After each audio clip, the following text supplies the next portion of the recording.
اعوذ باللہ من الشیطان الرجیم بسم اللہ الرحمن الرحیم الحمد للہ رب العالمین والصلاة والسلام علی اشرف الانبیاء والمرسلین وعلی آلہ الطیبین الطاہرین المعصومین المنتجبین ولعنۃ اللہ علی اعدائہم اجمعین من یومنا ھذا الی لقاء یوم الدین. اما بعد، ناظرین محترم، النور چینل کے توسط سے مسئلہ جبر کے بارے میں ہماری گفتگو جاری تھی.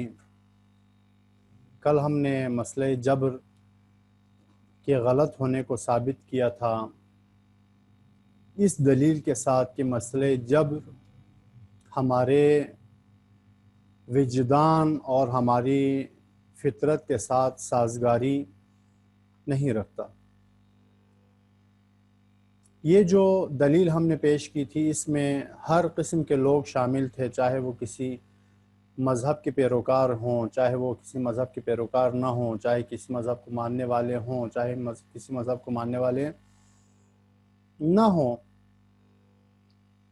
ہر کسی کے لیے یہ دلیل شامل تھی. لیکن آج ایک اور دلیل ہم آپ کی خدمت میں پیش کریں گے جس سے ثابت ہوگا کہ عقیدہ جبر، مکتب جبر، نظریہ جبر ایک باطل نظریہ ہے. آج کی دلیل میں ہم بتائیں گے کہ جبر کا عقیدہ مذہب کے ساتھ سازگاری نہیں رکھتا. ہر دین، ہر مذہب عقیدہ جبر کے برخلاف ہے. کیونکہ آپ دیکھیں، اگر ہم عقیدہ جبر کے قائل ہو جائیں اور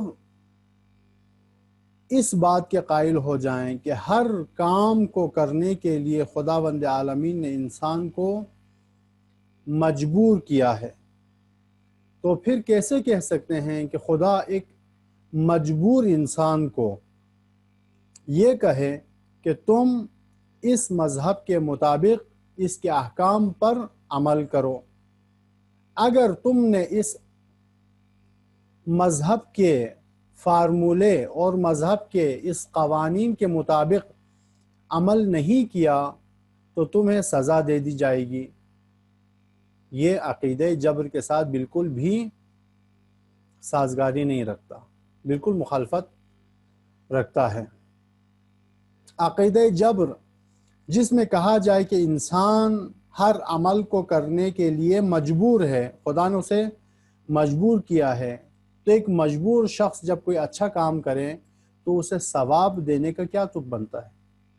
ایک مجبور شخص جب کوئی گناہ کرے تو اسے سزا دینے کا کیا تک بنتا ہے؟ مجبور شخص کوئی اچھا کام کرے تو اس کے لیے بہشت انعام کے طور پر دینے کا کیا تک بنتا ہے؟ مجبور شخص جب کوئی کام کرے تو اسے دوزخ اس کے لیے معنی نہیں رکھتا. اس کے نامہ اعمال کے بارے میں اس کا سوال، اس کے ساتھ حساب کتاب ہونا، اور جب کوئی برا کام کرے تو اس کی مذمت کرنا، قیامت، اس طرح کے ہر طرح کے جو اچھے کام ہیں، جو برے کام ہیں، وہ عقیدہ جبر کے ساتھ سازگاری نہیں رکھتا. کیونکہ اس عقیدے کے مطابق جب کوئی شخص کوئی کام انجام دیتا ہے تو اس کام کا کرنے والا نہ نیک کہلاتا ہے نہ برا کہلاتا ہے. نہ اس کی اچھائی اچھائی شمار ہوگی، نہ اس کی برائی برائی شمار ہوگی. جبکہ ہمارے مذہب میں ہر اچھائی پر اسے ثواب دیا جاتا ہے، ہر برائی پر اسے عقاب کیا جاتا ہے. لہذا مکتب جبر کے ماننے والے کسی مذہب کے قائل نہیں ہو سکتے. جبکہ افسوس کی بات ہے، آپ یہ دیکھتے ہیں کہ یہاں پر مکتب جبر کے قائل ہی وہ لوگ ہیں جو مکتب اسلام کے ماننے والے ہیں. کیسے ہو سکتا ہے کہ ایک مکتب اسلام کا ماننے والا ایک طرف سے مذہب کے بول بالا ہونے کا نعرہ بھی لگائے، مذہب کا اعتراف بھی کریں، مذہب کو اہمیت بھی دے، مذہب کے ہر قانون کو مانیں، مذہب کے ہر قانون کے خلاف ورزی کرنے کو جرم سمجھے، گناہ سمجھے، اس کے لیے جہنم کو واجب سمجھے، اور دوسری طرف وہ ان تمام امور کے انجام دینے کے لیے انسان کو مجبور بھی سمجھے۔ اگر کوئی مجھ سے پوچھیں تو ایسا کرنا ایسے ہی ہے جیسے ایک پہاڑ سے گرنے والا شخص جو پہاڑ سے گر رہا ہو، اس سے کہا جائے کہ مت گرو، واپس آ جاؤ۔ ایک شخص جو آسمان سے زمین کی طرف حالت نزول میں ہے، گر رہا ہے، اسے کہا جائے کہ فوراً اپنی زمین کی طرف جانا چھوڑ دو، آسمان کی طرف پرواز کرنا شروع کر دو۔ یہ ایسا ہی ہے جیسے ایک شخص جس کے ہاتھ کپ کپا رہے ہوں، اسے کہا جائے کہ تم اپنے ہاتھ کو مت کپ کپاؤ، اپنے ہاتھ کو اپنی ایک جگہ ثابت رکھو۔